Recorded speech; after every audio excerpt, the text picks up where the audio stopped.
maybe it's pretty easy. Just split it in half. That's it. Sell one half, sell the other. That's it. No big deal. Pretty amazing. Almost like a vintage wine. These pieces of tuna sit here. They must be delicious. Well spiced. That is described as Tokyo's kitchen and also a supplier of seafood to all of Japan. It is fresh outer market, which is maybe old frozen, very different from tunas. oh yeah, Frozen and fresh. Yes, Here the public wholesale market, outer market, and the private market. okay. And very different to two systems. Very different price. Yes.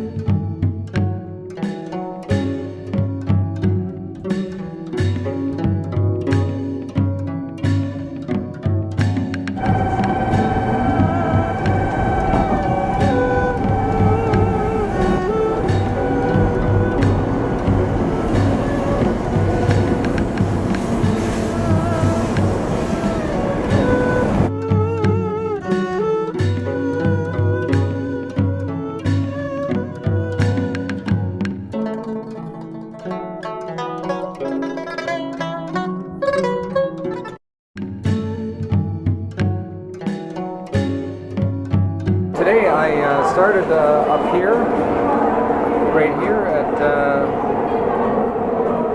Inaricho. It's where my hotel is. Went to Ueno, right in the middle of rush hour. What chaos that was.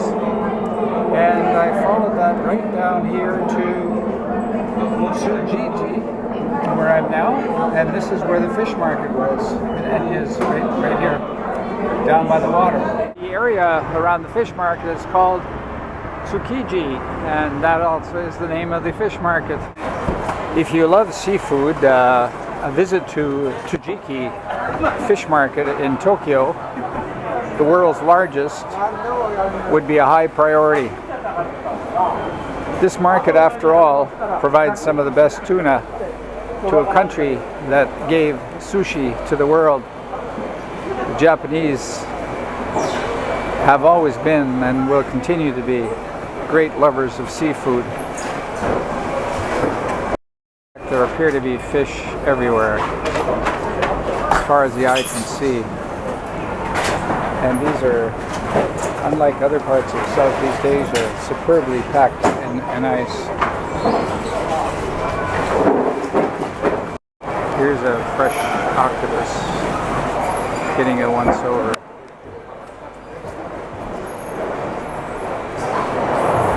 Gotta know what you're doing.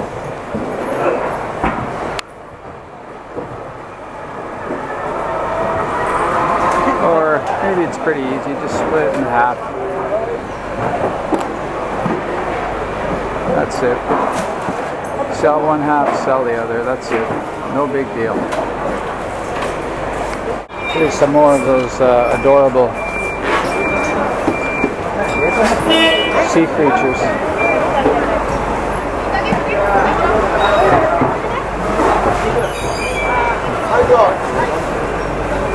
That some people really relish.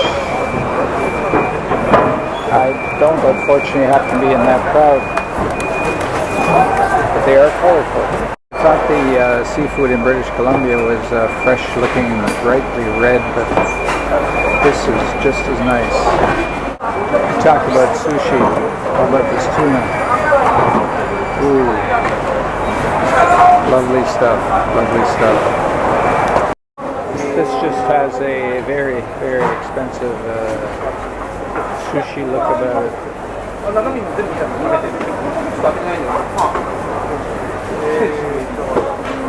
This is much cheaper here.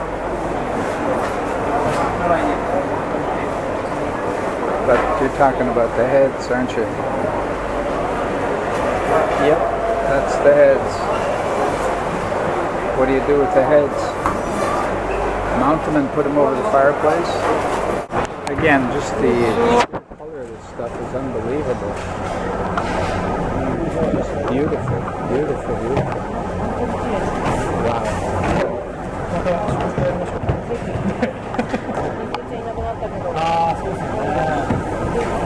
This is handled like precious cargo, and precious cargo indeed it is. It'd be interesting to follow this, in which restaurant it ends up, in whose mouth it ends up. Alright, I'll stop there. Pretty amazing, almost like a vintage wine, these pieces of tuna sit here.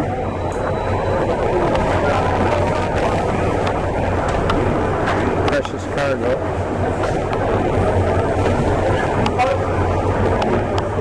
Each piece has its own shelf, as to not destroy the quality.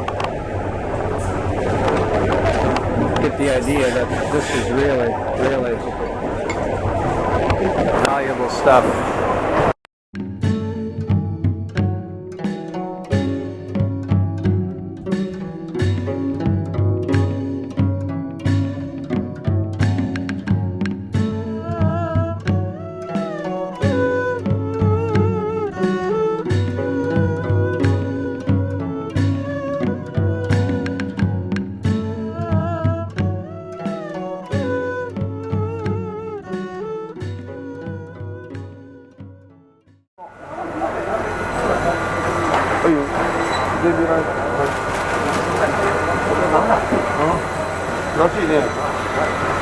Why does it take a samurai sword to cut fish?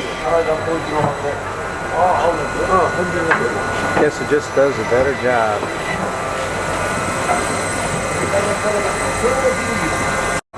Nothing like eating the fish raw. I guess that's what sushi is all about.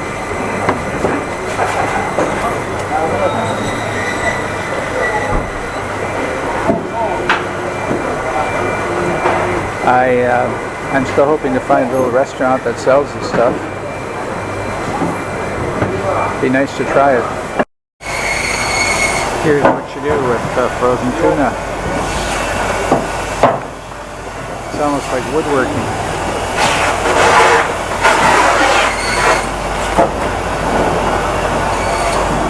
Just be careful. These guys here have me completely beat. Never seen anything like it. They must be delicious. Well spiced. Lots of curry. Anything to hide the taste. I've been walking through this for the last 15 minutes. And there's no end in sight. And I'm just talking about that direction, not the other way, or that way. So, more to go. I keep looking for somebody who speaks English, but these are fishmongers and their English is non-existent. But I would love to find the place where the auction takes place for the tuna at 5 o'clock in the morning. That world famous auction. Maybe I'll still find it, maybe not.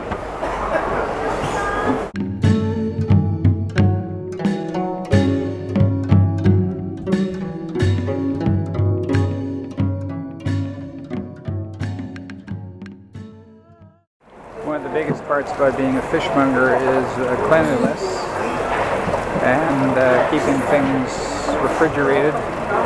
I see lots of evidence of that here in Japan. I didn't in Southeast Asia. Here are buyers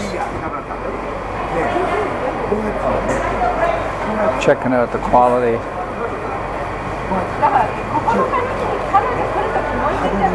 Taking photos, samples and tests.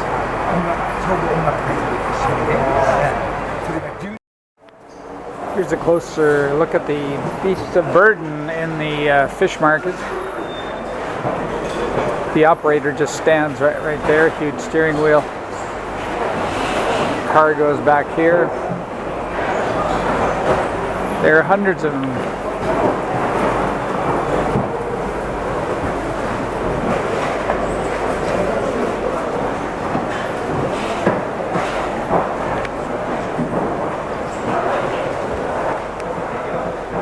carting around fresh and frozen tuna.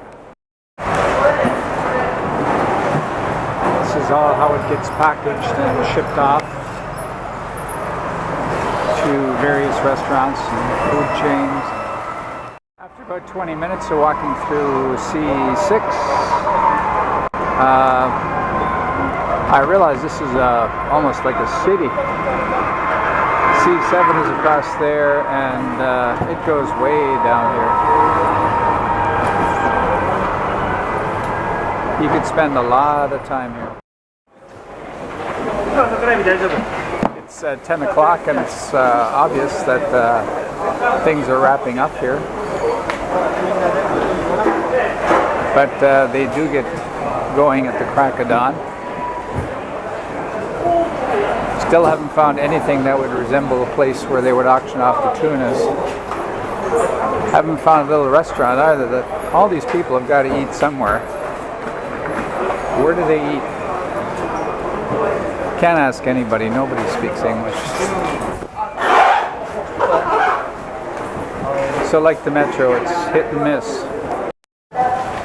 And so ends my visit to Tsukiji, the world's largest seafood market. A market that is described as Tokyo's kitchen and also a supplier of seafood to all of Japan. Japan, after all, is a seafood-loving nation. And above all, they love their sushi. Even though I am surprised at how few sushi restaurants I have seen in Tokyo. I've only been here for 3 days now, but I almost feel there are more in Vancouver than they are here. I'm obviously wrong, but that's been my observation.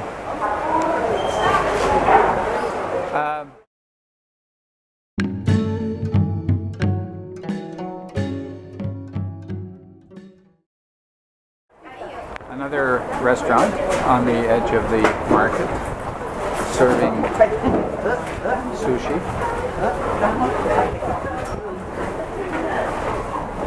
I like their slogan that they have up there where they say quietly serving authentic sushi in Tsukiji for over 50 years. It's a restaurant serving up seafood specialties and sushi.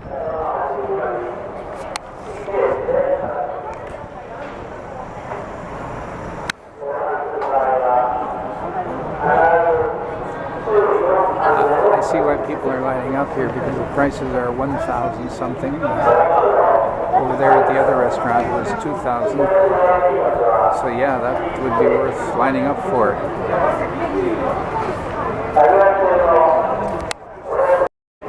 These places are tiny. Let's have a peek inside.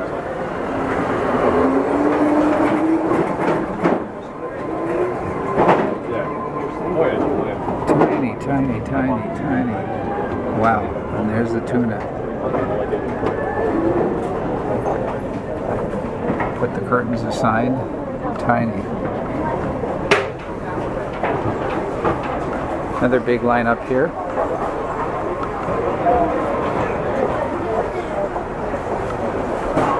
It's a rather messy crowd. Where's the lineup? Just a mob.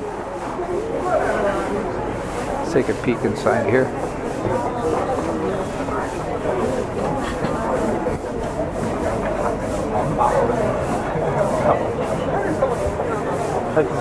That's a long wait. That's hours and hours of waiting.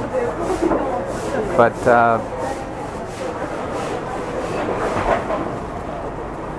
when food is good, I guess people will wait for it.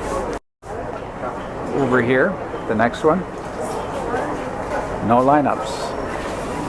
No lineups. How can that be?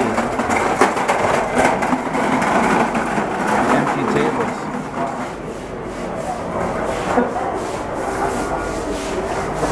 And they do serve sushi.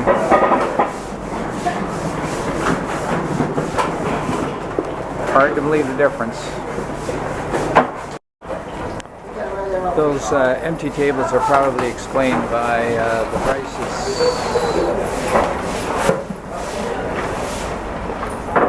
I'm sure in the restaurant next door it's a lot less. So if you got the money, you don't have to wait. The scene repeats itself in the next alleyway. These are really huge crowds. There's even some tourists here lining up for this little restaurant.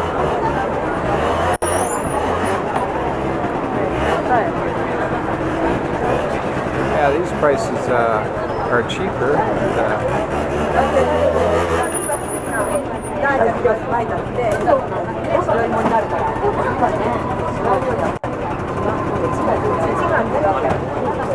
Wow, what a selection. 2 restaurants swing beside it.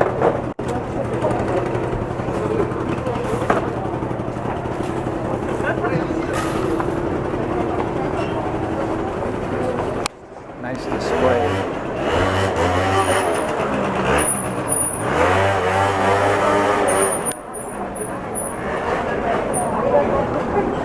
Makes your mouth water. Here's a newspaper article of the Tokyo Thrift. Tokyo Thrift number 2, 10 affordable gastronomic experiences, eats in Tsukiji Market. Obviously these guys are in it. Hello. So this is your restaurant? This is you here? This is your restaurant? Okay, my restaurant is very famous in downtown. Sorry? Very famous in downtown. Here is. Oh, here in downtown, yeah, My yeah. shop is very many coming to the Chinese. Oh, yeah. And there's about a Singapore special book magazine. Right. A movie. Video, YouTube. Morning here the Tsukiji Market, Fish Market, and the two types, the inner and the outer. Here is the inner market. Inner market is very many coming to the professional. Professional is market fish is very fresh. Outer market fish is maybe old frozen. Very different of two types. Oh, yeah. Frozen and fresh. Yeah, here is the public wholesale market. Outer market and the private market. Okay. And very different to two systems. Very different price. Here is very cheap again. Outer market is little expensive. Yeah. Okay. So what would be a good example of a sushi dish here? Sashimi is actually special. Yeah. Every time settlement is very beloved. Set menu. Japanese speak teishoku. I think teishoku is the best. Sashimi teishoku, sushi teishoku. Oh, okay. Sukiyaki teishoku. Every time teishoku is the best. Japanese typical teishoku settlement the main plate and the rice and the miso soup. Every time we go to the teishoku set is best.